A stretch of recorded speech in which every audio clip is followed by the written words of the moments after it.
नमस्कार, SBT news में आपका स्वागत है। पेश है 21 दिसंबर बुधवार सुबह 6:15 राजस्थान की बड़ी खबरें। राजस्थान के मुख्यमंत्री अशोक गहलोत ने कहा कि ओला, उबर, जोमेटो, स्विगी जैसी कंपनियों में काम करने वाले डिलीवरी बॉय और टैक्सी चालकों के लिए भी अगले बजट में वो प्रावधान लाएंगे। सीएम गहलोत ने कहा कि गिग इकोनॉमी यानी जो ऐप बेस्ड कंपनियां काम करती है, इनमें समाज के कमजोर वर्ग के लोग काम करते हैं। थोड़े पैसों के लिए वे दिन रात मेहनत करते हैं। उन्हें अब सोशल सिक्योरिटी राजस्थान देगा। ऐसा करने वाला राजस्थान पूरे देश में पहला राज्य होगा। उन्होंने कहा कि कांग्रेस के पूर्व अध्यक्ष राहुल गांधी से ये लोग मिले थे और राजस्थान इस प्रकार की नीति बनाने वाला पहला राज्य होगा। राजस्थान में प्रदेश कांग्रेस कमेटी के अध्यक्ष गोविंद सिंह डोटासरा ने कहा कि कांग्रेस के राष्ट्रीय नेता राहुल गांधी द्वारा सभी मंत्रियों को महीने में एक दिन में 15 दिन की यात्रा करने की सलाह को मानते हुए प्रदेश कांग्रेस संगठन ने अमल करने का ऐलान किया है। डोटासरा ने पत्रकारों से बातचीत में कहा कि मंत्रियों को आगामी चुनाव में टिकट और पद चाहिए तो महीने में एक दिन 15 किलोमीटर पैदल चलकर जनता की समस्याएं सुननी होंगी। उन्होंने कहा कि कांग्रेस के राष्ट्रीय नेता राहुल गांधी की मंत्रियों को महीने में एक दिन पैदल चलने के सुझाव को कांग्रेस ने अगले महीने से लागू करने की घोषणा की है।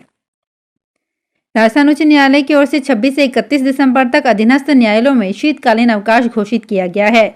जिला एवं सेशन न्यायाधीश एवं अपर जिला एवं सेशन न्यायाधीशों के न्यायालय इस अवधि में बंद रहेंगे। इस अवधि में वरिष्ठ सिविल न्यायाधीश एवं मुख्य न्यायिक मजिस्ट्रेट या अतिरिक्त वरिष्ठ सिविल न्यायाधीश एवं अतिरिक्त मुख्य न्यायिक मजिस्ट्रेट के न्यायालय राजपत्रित तथा सार्वजनिक अवकाशों को छोड़कर शीतकालीन अवकाश की अवधि में खुले रहेंगे। इन न्यायालयों के पीठासीन अधिकारी एवं कर्मचारी शीतकालीन अवकाश का उपभोग नहीं करेंगे।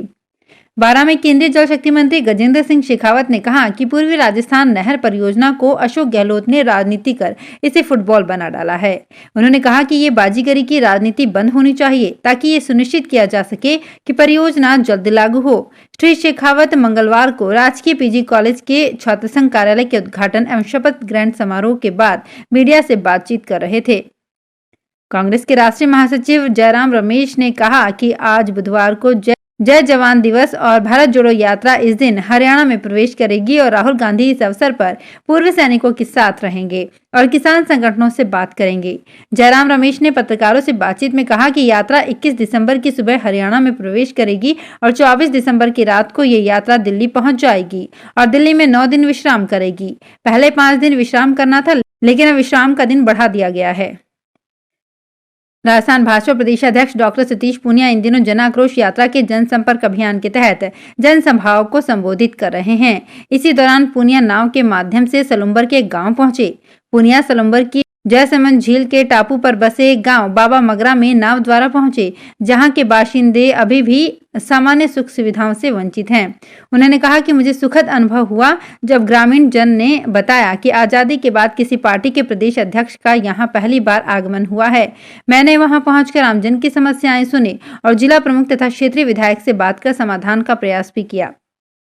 राजस्थान भाजपा में अब भी सब कुछ ठीक ठाक नहीं हो पाया है। गुटबाजी हावी है और जन आक्रोश यात्रा में इसका कई जगहों पर असर भी देखने को मिला है। इसकी गुटबाजी का असर है कि पूर्व मंत्री देवी सिंह भाटी, सुरेंद्र गोयल और सुभाष महरिया की एंट्री अटक गई है।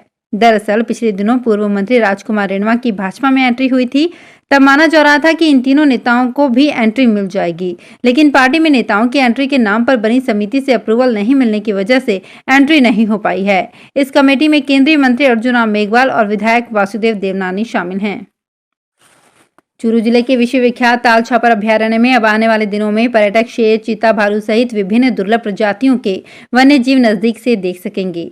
वन विभाग की ओर से पर्यटकों को आकर्षित करने के लिए नवाचार किया जा रहा है। दिलचस्प बात यह है कि नजदीक से देखने के बाद भी ये खूंखार वन्य जीव प्रजातियां पर्यटकों को नुकसान भी नहीं पहुंचाएंगे, क्योंकि असल में ये सब कुछ 3D इमेज में दिखाई जाएंगे। डीएफओ सविता दहिया ने बताया कि ताल छापर में आने वाले पर्यटकों को 3D इमेज में भी वास्तविकता का एहसास होगा। उन्हें ऐसा लगेगा कि इन सभी वन्य जीवों को वो असल रूप में अपने सामने ही देख रहे हैं। राजस्थान में 925 महात्मा गांधी अंग्रेजी माध्यम स्कूलों में नए साल में 6 जनवरी से बाल वाटिकाएं शुरू हो रही है। सरकारी स्कूलों में पहली बार शुरू हो रही पूर्व प्राथमिक कक्षाओं के लिए आवेदन ले लिए गए हैं। अब लॉटरी निकाली जाएगी। खास बात यह है कि प्रवेश पाने वाले बच्चे महज 4 महीने की पढ़ाई कर पाएंगे। कारण है कि इनका एडमिशन सत्र 2022-23 के लिए होगा और 4 महीने बाद सत्र पूरा हो जाएगा। ऐसे में जहां बच्चे 10 महीने की पढ़ाई कर पाते हैं, अब 4 महीने ही पढ़ेंगे। जिला अभिभाषक संस्थान चित्तौड़गढ़ के वार्षिक चुनाव 23 दिसंबर को हैं। इसके लिए अध्यक्ष, उपाध्यक्ष, सचिव, सह सचिव, कोषाध्यक्ष, लाइब्रेरी प्रभारी पद पर नामांकन पत्र पेश किए गए हैं। चुनाव को लेकर तैयारियां पूरी कर ली गई है। लाइब्रेरी प्रभारी पूर्णिमा स्वर्णकार ने अपना नाम वापस ले लिया, जिसके कारण बचे हुए एक ही प्रत्याशी गोपाल लाल साल्वी को निर्विरोध निर्वाचित घोषित किया गया। मुख्य चुनाव अधिकारी नरेश शर्मा ने बताया कि अध्यक्ष पद के लिए कुल 3 प्रत्याशी अभिषेक गर्ग, भारत भूषण और प्रधान शैलेंद्र सिंह राव चुनाव लड़ेंगे। उपाध्यक्ष पद के लिए राजेंद्र सिंह चुंडावत, राजेंद्र सुखवाल और राजेंद्र सिंह चौहान के नाम को अंतिम रूप दिया गया। सरकार ने सिविल सेवा परीक्षा 2020 से आईपीएस सीधी भर्ती में भर्ती को 150 से बढ़ाकर 200 कर दिया है। गृह राज्य मंत्री नित्यानंद राय ने लोकसभा में ये जानकारी दी। उन्होंने कहा कि आईपीएस में रिक्तियां सेवानिवृत्ति, इस्तीफा, मृत्यु, सेवा से हटाने आदि जैसे कारणों से होती है। 1 जनवरी 2022 तक देश में आईपीएस अधिकारियों के पद 4,984 हैं। इनमें से 4,120 पद भरे हुए हैं। इंडियन ऑयल कॉर्पोरेशन लिमिटेड ने अपनी कंपोजिट सिलेंडर को आमजन के लिए थोड़ा महंगा कर दिया है। कंपनी ने नया कंपोजिट सिलेंडर लेने के लिए उपभोक्ताओं को सिक्योरिटी राशि 150 रुपए तक ज्यादा देनी होगी। कंपनी ने आज इसके आदेश जारी करते हुए इसे लागू किया है। कंपनी की ओर से जारी नोटिफिकेशन के मुताबिक अब तक सिलेंडर का कनेक्शन लेने पर एक टंकी के लिए 2150 रुपए, जबकि 10 किलो वाले सिलेंडर के लिए 3350 रुपए की सिक्योरिटी राशि जमा करवानी पड़ती थी। कंपनी ने इसे बढ़ाकर अब 5 किलो वाले कंपोजिट सिलेंडर के लिए 2200 रुपए और जबकि 10 किलो वाले सिलेंडर के लिए 3500 रुपए कर दिए हैं।